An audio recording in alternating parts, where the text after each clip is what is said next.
Tokay geckos can make amazing pets. Beautiful coloration, an impressive size, and a spunky personality can definitely make an interesting animal to own. However, with that being said, I've noticed there is some difficulties when owning Tokays, and some things I just think you guys should really know before you purchase a Tokay. Today we're going to be going over the 3 main things I believe you should know before you buy a Tokay. So let's sit back, relax, and dive into the Tokay Gecko.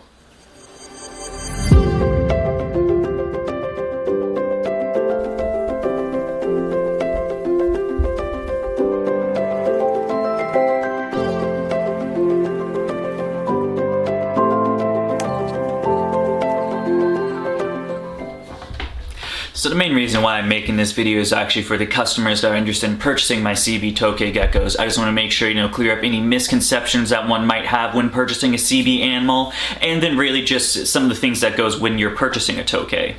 However, I believe this video can really help anyone just in the vast majority of, wanting to purchase a Tokay, or at least know a little bit more about, what owning a Tokay really looks like. That being said, let's get started with the first thing I believe you should know, which is CB Tokay does not mean nice Tokay. This seems to be the biggest misconception as far as Tokay geckos go. I get this question at least once a week. Everyone asks, I want the Captive-Bred Tokay, I want the nice Tokay, will I be able to handle it now? Now that it's Captive-Bred, it's used to humans, I want the nice Tokay gecko.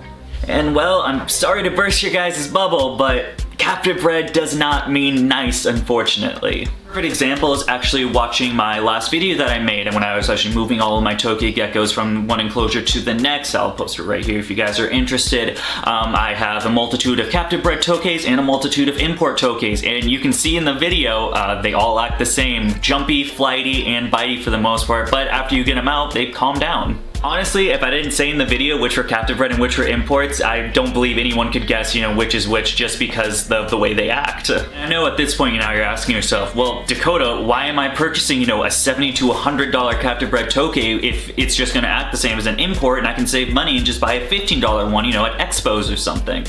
But here's the thing, you're not going to be purchasing a Captive-Bred Tokay because, it's nice, habituated, handleable instead of, an import. You're going to buy it because you're going to know at the end of the day that this animal was 100% healthy and taken care for the best of the keeper's or the breeder's ability. And, it's going to have 0 health problem. This includes exterior parasites, interior parasites.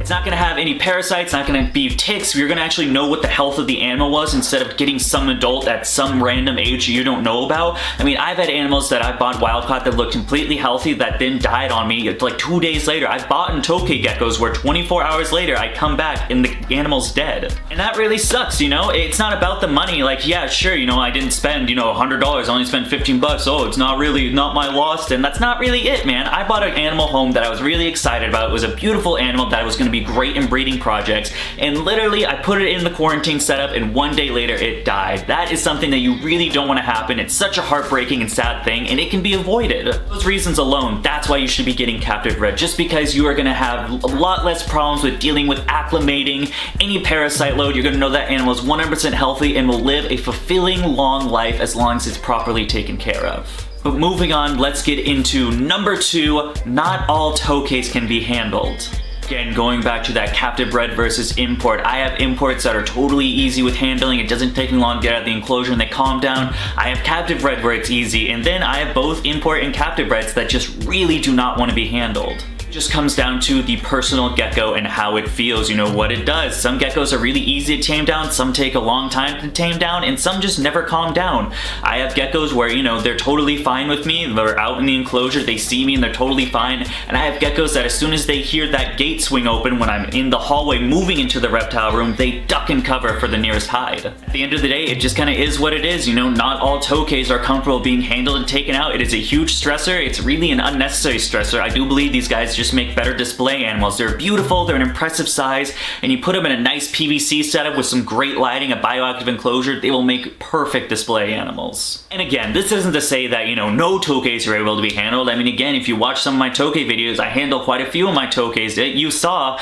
again, that last video, some were easier to take out, some were very difficult to take out, and that just kind of is the way it goes. Again, this isn't to discourage you saying, this should only be a display animal, never take it out, ever, don't look at it. That's not really what I'm saying. What I am saying is just kind of set your expectations a little lower. Just because you're getting a captive-bred baby that you can go into an adult, don't think right off the bat that it'll just take a certain amount of time, 2 weeks, 2 months, and my gecko's handleable. It just really isn't the way it is. It all depends on each individual animal. There's something to add on about handling before we move on to our next topic, and that's going to be when you do buy your baby Tokay, anywhere captive-breds, they start around 2.5 to 3 months up to about 5 months as far as the baby age goes. At this age and at that size, I would really advise not to handle them at all. Now this is just because of the fact when they're at that age and that size, they have a very high fear instinct and they're really just going to scurry away and try to hide whenever possible. Usually around somewhere around the 6 to 8 month process or size, they're a bit larger and they're a bit more confident with themselves, where they kind of feel more about,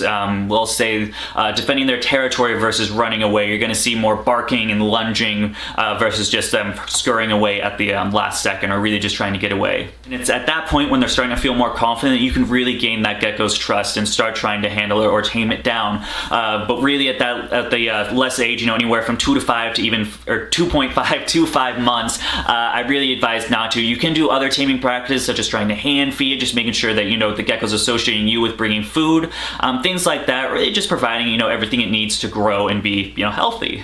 And then moving on to our last topic, we're going to be talking about number 3, which is, well, know what you're getting into.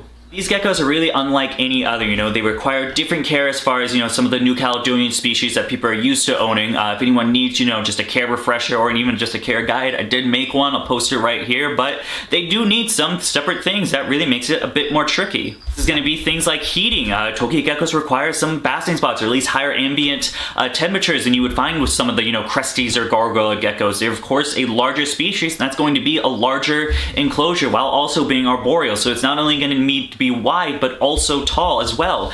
Personally for me, I have them in temporary enclosures right now that are just simply 2 by 18 by almost 2 feet tubs, and then I'll actually be moving them into 4 by 2 by 12s, and just the goes on.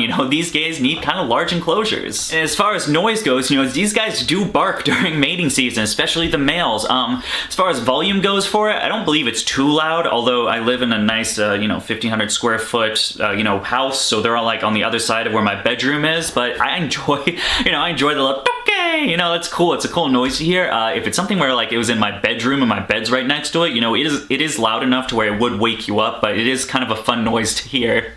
Just to bring it up, actually, the day I moved them over into that other building, it is a nice hollow building. There's not much downstairs, so while they bark at night, it like echoes downstairs. You just hear Tokay, Tokay, Tokay.